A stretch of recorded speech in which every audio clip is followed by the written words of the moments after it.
For me, I remember when I started learning to drive, how I held on to the wheels of the car like, oh my God, Jesus, take the wheel. You need to see me. You don't even want to see me. Like, you'll be like, what? Is a lot of times people will honk and tell me, boom, boom, boom, boom, yeah, move your car, move your car. I was so slow at driving and all. But once I mastered that driving skills, immediately I did know how to drive well. I sometimes don't even think about driving because my brain is accustomed to driving. I am used to driving. I don't have to think about driving. That's what habit is. It has become something that my brain has mastered well, and I can drive without thinking. That's it. That's how habits are formed. Initially, you have to struggle. You have to pay attention. You have to think before you can do it. But then when you continue to do the habit, practice.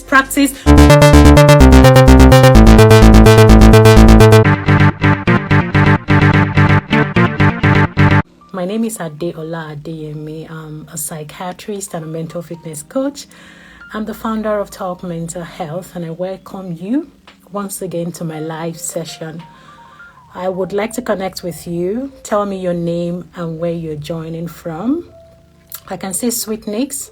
Hi, Sweet Nix. Thank you for joining. Please tell me your name and where you're joining from. I can see a Bibake Elizabeth. Thank you for joining. So I'm Adeola Adeyemi. I'm the founder of Talk Mental Health. And today I have decided to come on here to talk about how to break bad habits. I wonder if you're one of those people that perhaps at the beginning of this year you told yourself, I ain't going to do that again. Perhaps you have some habits that you promised yourself you wouldn't be doing anymore. Or there are habits that you wish you could do. Things that you want to practice, things that you want to change in your life, and you've been struggling to learn these habits. Okay, I'm just trying to put on the question. So this is the live session to watch. Like, you must watch this live to the end. It's just going to be for 30 minutes or thereabout, except if you have questions. And I thought to come on live to share with you from what I've studied, from what I've, research that I've done about habits, my knowledge, then the book I read about habits, Atomic Habits by James Clear.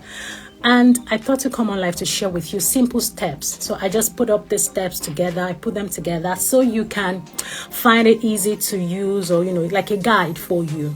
So please make sure you watch to the end or stay to the end of this live. I can see my friend Sharon. Thank you for joining. Glory, thank you for joining. I really appreciate you guys. It means so much to me. Thank you. I'm just going to start by saying this. Get this straight. Let it sink. That sometimes habits are things that you do. It's not even sometimes, every now and again. Things that you do automatically. So you don't have to think to do some things. Whenever you have to think, or you have to use your brain to start thinking about something, then it's yet to be a habit. Habits are what we do automatically without thinking.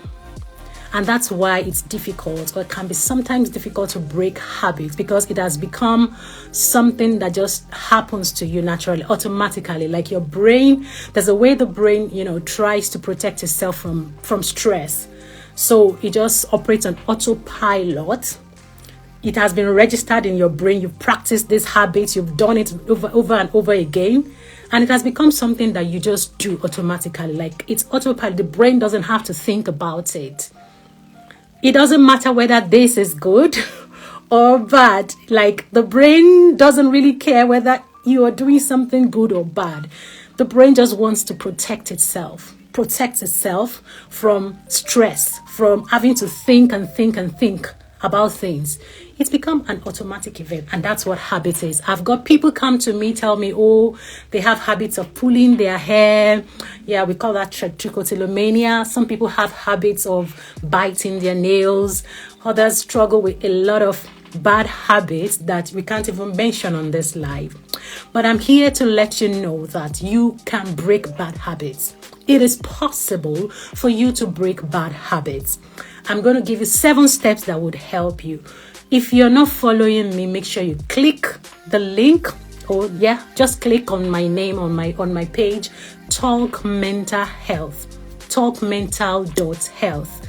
Follow me right away. And then if you need my help, my services, I'm a psychiatrist. If you need me for therapy, for coaching, I'm a mental fitness coach. If you need me to, for your friends or for your loved ones that are struggling with their mental health, or if you are the one struggling, I can help you. As a consultant psychiatrist, I manage people with mental health struggles, depression, anxiety, and every other mental health disorder. Make sure you reach out to me via DM. Do not hesitate to ask for help.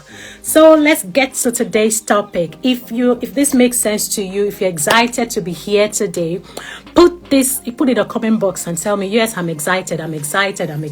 Put in the comment box and say, I'm excited, because I'm about to break bad habits. Like, I'm about to teach you steps that would help you break bad habits. I want to simplify it for you. So put it in the comment box.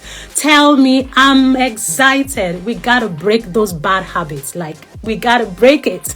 All right. Put in the comment box. Say, I'm excited.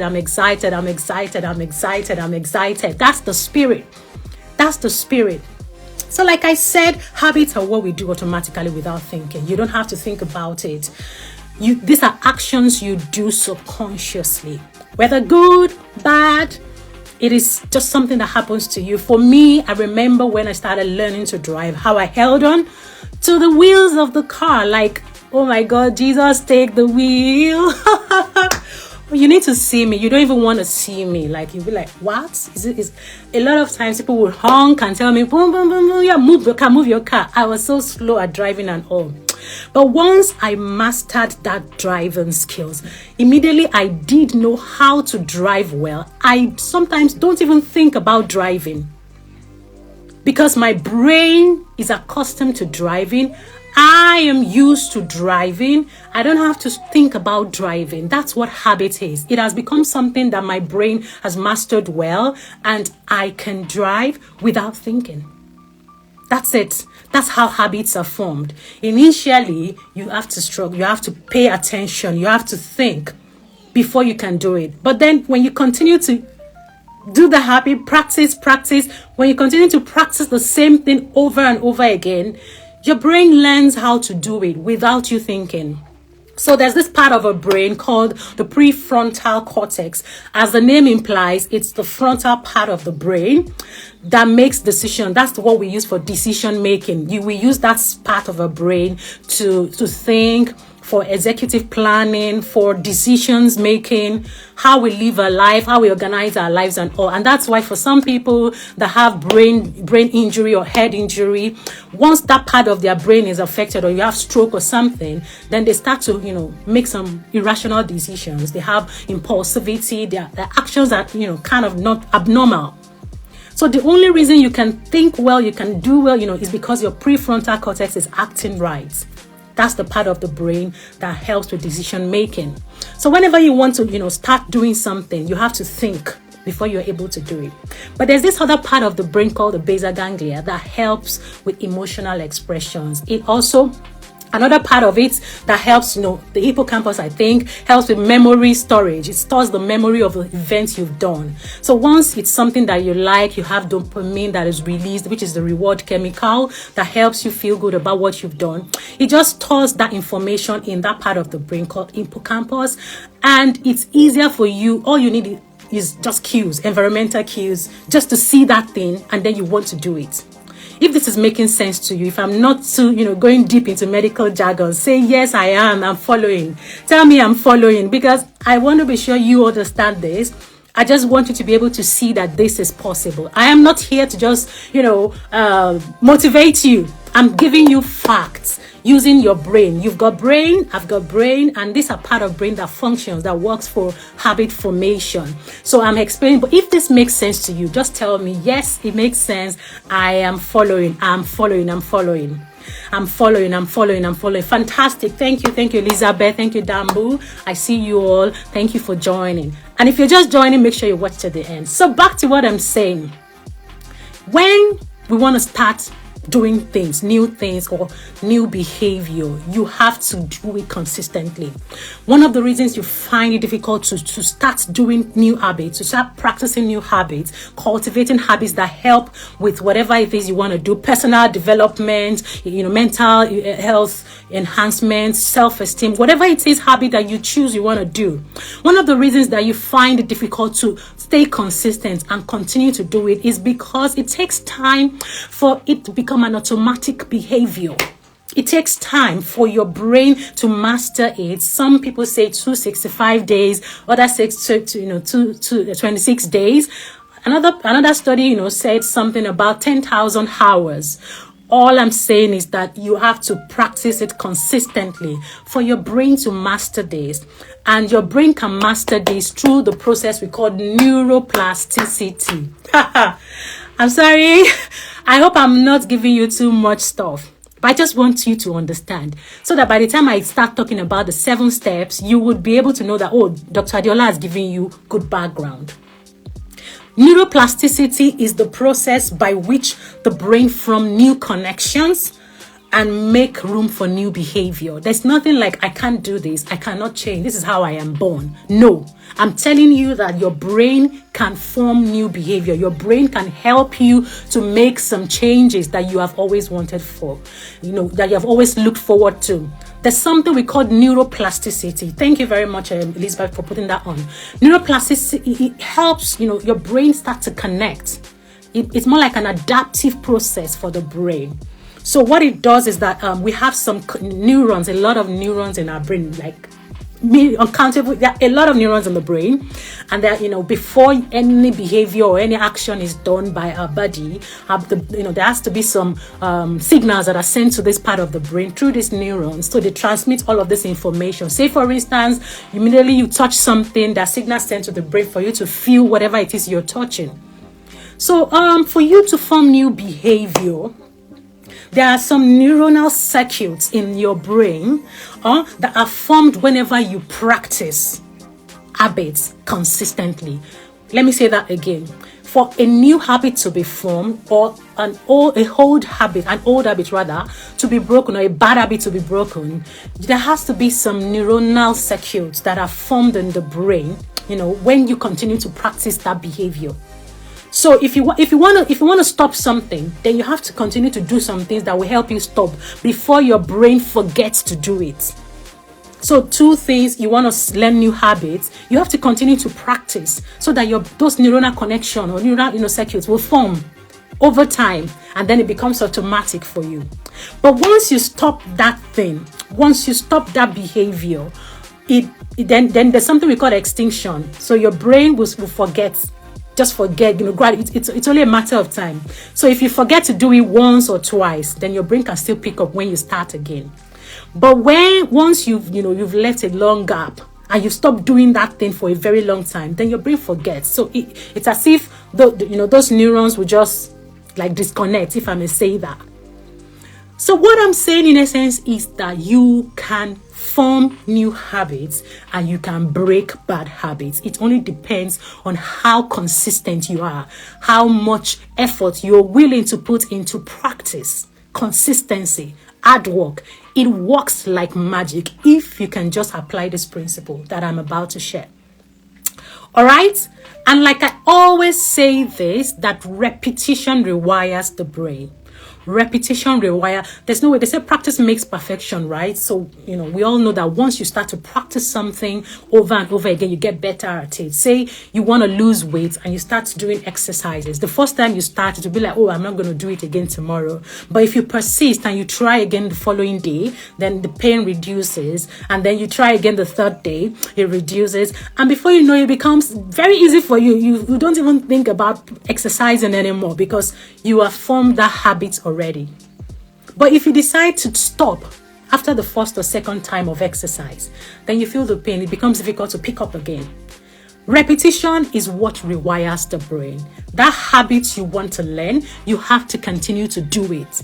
But I know that it's difficult. It's easier said than done. There's some habits that you be like, okay, I'm just looking at this habit. Yes, I know it's good, but it's not easy for me to start doing it. How do I start doing this? Dr. Dira, you are saying this. How do I start when I'm not even motivated at all? Say, for instance, exercise. I know that a lot of us want to exercise. We want to exercise, but it can sometimes be difficult because you'll be like, oh, the stress and all of that. So I understand that sometimes you might not have the motivation. But let's go now to the 7 simple steps. Steps you can take that can help you, right? Steps you can take that can help you break bad habits. You can also use like the reverse form of these steps to form new habits. So it's the same thing, it's the same process. You just have to follow through the process. Is it making sense? Is it making sense? If it's making sense, says yes, yes, yes, yes. Does it make sense? Am I making sense? Is it making sense to you? Are you catching it? Are you catching it? Say yes, I am. Yes, I am. Yes, I am. Wow. Thank you. So I'm going to talk about 7 steps. All right. So if anyone is willing to write for me, I would really appreciate. So just write for me. The first step, I put up these 7 simple steps, from my own experience, personal experience, and also from the book I read, Atomic Habits by James Clear. So you might come across some of his points in his book, and all credit to him as well. The book is a very fantastic one. If you have not read it, please just go and read it. Atomic Habits is a book that every one of us must read if you really want to change some habits or some behavior and learn new habits. Okay, so the first step to breaking bad habits is for you to acknowledge that you have one. The first is acknowledge. Can anyone type that? Acknowledge. You have to first of all say, oh, I have a bad habit before you can even think of a change. Abby, how can you I said Abby, okay. Yeah, how can you change a habit that you don't even know is bad? Acknowledgement. So when you admit that you have a problem, then it's assumed that problem is 50% solved, right? It's assumed that it is 50% solved. Like, yes, I know I have a problem. I know a lot of people, they struggle, they are in denial. Like, nothing is wrong with me. I'm fine. I do, this and that. They cover it up and all. But if you're ready to just face the fact that this is me, I know that something is wrong. I know that this path I'm treading ain't good enough. Then you have to acknowledge. That's the first step. First step, acknowledgement. Yeah, acknowledge that you have bad habits that you need to change. How do you know that you've got some bad habits? When you know that when you do these things, it affects your mental well-being. Remember, we're talking about some steps of breaking bad habits, and of course, it's related to your mental well-being. So habits that affect your mental well-being, habits that affect your emotional well-being, habits that affect your physical health. Those are the kind of habits that you know that are not good, right? So they affect you negatively. So they either make you feel bad, make you react in a bad way, get outburst of anger, mood swings, whatever habit is it. I don't want to start naming, but you know that those habits are bad and you want to change. You must first acknowledge that you've got some bad habits and you need to change them. All right. So the second step for breaking bad habits is for you to make those habits invincible. Make the habits invincible. Make the habits invincible. Like, don't let it be like it doesn't exist. Let it be like that habit does not exist. Let me give you an example. You want to lose weight, right? You told yourself, I'm going to lose weight. But you keep stocking your fridge with junks, with processed food, with chocolates, with sugar. You've got sugar everywhere, drinks and all of those ones. I'm like, how are you going to lose weight? Like, there's no way. Whenever you feel, oh, I need something, you have cravings. Before you know it, you are there. It's accessible. You can pick it easily. For someone that is, has addicted to Psychoactive substances, for another example, you like to smoke cigarettes or any psychoactive substance, and you want to stop. You're addicted, it's affecting your well-being. You want to stop this habit, but you keep buying those things. You keep hanging out with friends that smoke, that drink. You keep seeing all these environmental cues that reminds you of how you used to enjoy this smoking and the psychoactive drug you're using. There's no way you're going to change. The second thing you need to do is make it invisible. Get rid of all of these environmental cues, we call them. So the more you are exposed to this cue, the more you want to do it. I should even tell you about the habit loop. There's something we call habit loop. So it's more like a cycle. I wish I could show you guys, but then I'll try and explain. So the first thing is that you have a cue. You see it. So something you can see. It has to be something you can see. So if it's a bad habit, once you know you don't want this habit, then you have to take away all cues, all environmental cues, so you don't see it. You unsee it, like you don't want to see it. Make it invisible. Then you like it. So there will be craving. So once you say something and your brain senses it as something you've enjoyed in the past, dopamine, you feel good. There's some hormones, so we call them neurotransmitters, not hormones. They are released and they make you feel good. You crave. You start craving for this thing. So it makes it, you like it, right? And then there's a response. You want that thing. And the last thing is there's reward. So you feel good. Say, for instance, someone that likes to smoke, and then you feel good. You have the euphoria, I feel on top of the world, confidence, and all of that, right? So that's the cycle for habit. We call it habit loop. There's a cue, you see it. Then there's a response. So there's a craving. You like it. Response, I want it. And then the last thing is reward. I got it, right? So what you get from it. So my point here is that you have to break free from that cycle before you can change a bad habit. Make that habit invisible. That's the second step. Make the habit invisible. So I'm going to move on to the third step. The third simple step to breaking bad habits is make it unattractive. Let it be something that is disgusting. I don't like this. I just hate it. I want to stop so badly. Like, I don't like this at all. Make it unattractive. Go back to your mind. Start thinking, what will I lose if I continue to do this? Right? Let's use smoking as an example. I love to, I want to be as practical as possible so you understand. So for someone that has been smoking cigarettes and perhaps take one pack per day, that's about 20 sticks, right? And then you continue to, but you know that smoking can lead to, when you continue to smoke that way, it can affect your lungs, can cause lung cancer and all of those things, can affect your respiratory system basically. You can make it unattractive. Go and look for a picture of a damaged lung and put it close to your bedside. Start to see it. Or, people that have died from cancer or lung cancer, see it. You make it unattractive. You remind yourself that, smoking leads to this, so you don't want that. You don't want that. You make it unattractive. Anytime you want to smoke, I don't want to have lung cancer. I just use that as an example. You can always find the one that, depending on the habit you want to break. I'm just here to let you know that it is possible for you to break bad habits. So let's move on to the fourth, the fourth step. But if you're following me, say, yes, I am following, I'm following. We're almost done. We have 4 more steps to go. So the fourth one is make it difficult. Make that habit difficult. Your reach, your accessibility to these things, getting the things that help, that enable the behavior. Make it difficult for you. Let there be friction between you and that thing that enables you. Say, for instance, let's use the cigarette, right? As an example again, you have friends that you hang out with at a particular time. You make yourself unavailable. Get yourself busy with other things. Get yourself busy with your family, with work, with so many other things that would take your attention away from your friends. From those friends that you normally hang out with and make you drink or take psychoactive substances.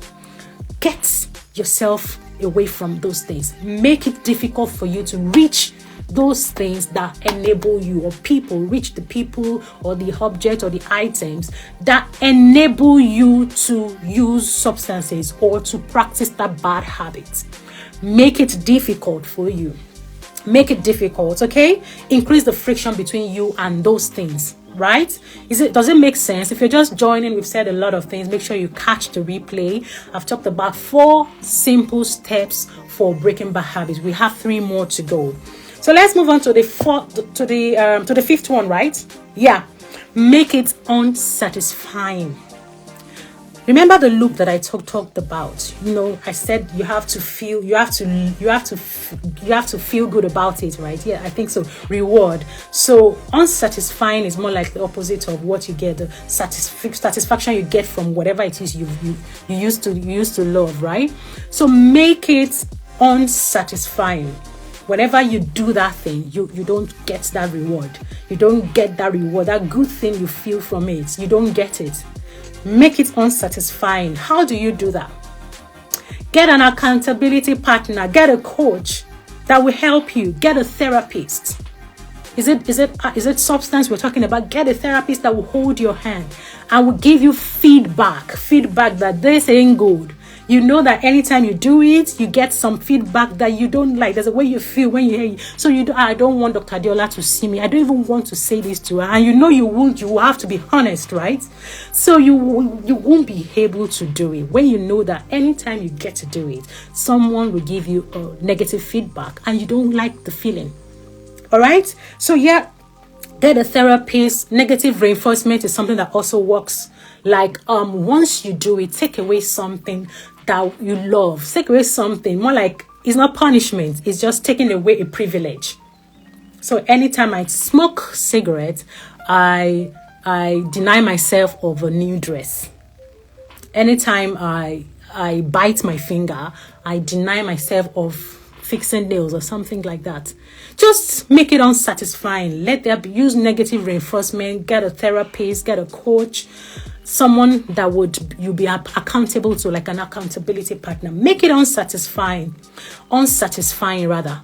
Make it unsatisfying. Let there be no reward. Yes, you might feel good, but let there be something that will make you feel bad whenever you do that habit or whenever you engage in such a habit. So I think I've talked about 5 things, right? Yeah. Thank you, Elizabeth, for writing. So let's move to the 6th one. The 6th point is for you to focus on your progress. Focus on your progress. I know that I've explained to us that habits take time to form. Habit formation takes a very long time. And it's when you're consistent, that's when you see results. Repetition is what rewires the brain. All right? Repetition is what rewires the brain. So before your brain can start to form new neurons that would connect together, for you to become, for that habit to become automatic, it takes a long time. Some people say 265 days, other people say 10,000 hours of consistent practice, but we can't really make conclusion from all of these researches. But my point is, you have to continue to do it. Focus on your progress. Take note of your progress. Focus on your progress, and don't beat yourself up when you're unable to, make that kind of progress you really want. A little progress is progress. No matter how little it is, no matter how small it is, it's fine. As long as you're making progress, you're better than who you were yesterday, then you're making progress. As long as you're moving forward, that's fine. Take note of your progress and celebrate yourself as you go. As you're doing it, you're doing better, reward yourself for something good. That's what we call positive reinforcement. So you've done, let's use cigarette as an example. You used to do 20 sticks per day, but you reduce it to 10. Reward yourself for that reduction. It's something. From 20 to 10 is significant, isn't it? Reward yourself for that, because if you keep saying, until I stop totally, then you might not get there like you want. It might be difficult. So once you keep focusing on the destination where you're going, then you get easily frustrated, and before you know it, you are back to where you used to be. And because you're not seeing results, it seems as if there's nothing that's happening for you. You have to just stay focused on your progress. Note it down, celebrate your little wins, and be happy that you're making progress, right? So that's the 6th point. Now to my final point. Forgiveness. Forgive yourself when you make mistakes. There will be lapses. We call it sleeps. Forgive yourself when you make mistakes. We call it sleep. So yes, we use that term sleep for people that are, addicted to substances and they're trying to break free from the substance. So what we do is that we take them through the process of change, and we start to see how long they can stay clean or stay abstinent on the substance. All right. So when we do that, we call something lapse or sleep. So the fact that you have stopped, you've been abstinent for 6 months. Let's use cigarette as an example. You've been abstinent for 6 months, and then one day something just happened. There was a trigger. You got so emotional. You couldn't help yourself. Nobody to talk to, and you find yourself doing that thing again. It doesn't mean that everything all your progress or whatever it is you've done is a waste. No, all your efforts is not a waste. It's not yet a waste. That you just have like a slip or like a lapse into taking it once or doing the habit or repeating the habit once does not necessarily mean that your efforts have been wasted. It just only means that you had a lapse and you need to forgive yourself. Forgive yourself, practice self-compassion, be compassionate on yourself. Take it easy on yourself, because it is not easy for you to break bad habits, something that you're used to. Your brain is already accustomed to this thing. Your brain has made it easy for you to continue to do these habits. And it will take a very long time for your brain to unlearn these habits. So you need to be kind to yourself, because if you are not kind enough to yourself, if you don't practice self-compassion, you will hate yourself so much that you find yourself trying to do those things to ease your pain. You get so moody and emotional about it. You lose hope. Think nothing is working for me. I don't think I can be good enough. And you're back to square one. That's why I want us to practice self-compassion. On this journey of breaking bad habits, you need to take it easy on you. Like, be gentle on you. Take it easy as you make progress. Give yourself a pat on the back. Even when you make mistake, remind yourself what you would say to a friend that is in your shoes. What would you say to someone else? How would you encourage your friend? I'm sure you won't tell them, oh, why would you do that? This is that. No, you won't do that. I'm sure you tell them, no, it doesn't matter. I believe in you. You can do it. So the same way you would have encouraged your friend, I want you to do the same to yourself. All right. So I need you to know that there are no quick fix to any habit. Let me say that again. There are no quick fixes. Like, you cannot quickly fix a bad habit. The same way you cannot quickly learn a good habit. It has to be something that is done repeatedly, deliberately, consistently, before you can see the changes, before you can start to see results. And that's why it is important for you to focus on your progress. Your progress. You understand? Your progress, right? Okay? So I have come to the end of today's session. And those are the 7 steps I would like to share with us. If you have any question or comment or anything you would like me to shed more light on or clarify, please put in the comment box. One of the reasons I decided to talk about breaking bad habits is because I know that a lot of people are struggling with some habits, and it's interfering or it's affecting their mental well-being.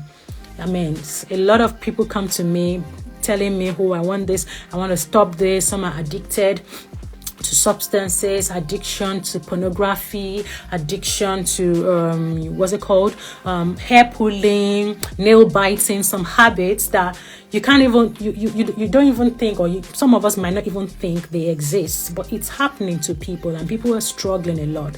I'm here to let you know that you can break those bad habits. It is possible. I have explained how your brain works. You can use that information to remind yourself that it is possible. And I want you to know that you have to affirm yourself as you journey on this, as you progress on the journey of becoming better, breaking these habits. You have to affirm yourself. Tell yourself, I can do all things that I set my mind to. Tell yourself that I can do all things that I set my mind to. I can do all things that I set my mind to. If you think you can do it, put in the comment box, I can do all things that I set my mind to. I can do all things that I set my mind to. All right? So that will be all for today. Like I said, if you need my help, if you need my services, reach out to me via my DM or click the link in my bio at talkmental.health on Instagram and Talk Mental Health on Facebook. Reach out to me, send me a message, or reach out to me. I'm more than happy to help. I'm a psychiatrist. If you need help with consultation, you want to know how your mental health is doing, you want to know whether what you're going through is already a mental health disorder, is just something you shouldn't be bothered about, reach out to me, book a one-on-one session with me, and I'm happy to help clarify all of these things for you. If you need therapy, if you want to heal from past, traumas, or you have some habits that it's difficult for you to break, reach out to me. I can help you to break these habits. I'll be your coach, your therapist, and your accountability partner on your journey. And then if you also need me as a coach, if you need to enhance your mental well-being, if you need help with being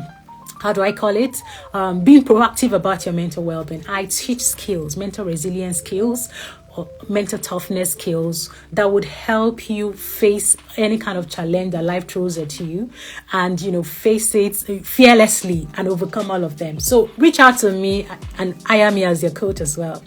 Dedayo said, what is the second and seventh step? So the second step is that you should make the habits invincible. Make the habits invisible. And then the seventh step is that you should forgive yourself. Yeah, that's it. Forgive yourself when you make a mistake. Forgive yourself when you make a mistake. When you have lapses or you have a slip, it's not the end of the habit formation, or breaking off the bad habits. It's just one of those things that happen. It doesn't mean that your effort has been wasted. Just continue. Make sure you don't miss twice. Yeah, I remember what James Clear said. Don't miss twice. So you've missed once. You've done that thing once. Try not to do it the second time. Forgive yourself and move on. Do it again. Try not to. Just keep trying. Keep trying. All right? Any other question? Any other comments? So how has it been? Any other comments? Any other question? Let me know. If not, I'm going to call it a day, an evening. I wish you all a very fantastic evening, and I hope this makes sense to you. Please, if you've learned a lot from this, I'm going to put this video on my Instagram page. Kindly go there and make a comment. That's how I know that you've benefited from this live. Put a comment. If you're watching it on YouTube as well, put a comment. Let me know that it has helped you. I need feedback from you. I need to know if this is very helpful, and if there are things you would want me to explain. Put in the comment box, and I'm more than happy to explain further or answer all your queries. All right. So that will be all. Make sure you continue to be your best self. Continue to be proactive about your mental well-being, and be intentional about your mental health. I remain Adeola Adeyemi. Bye.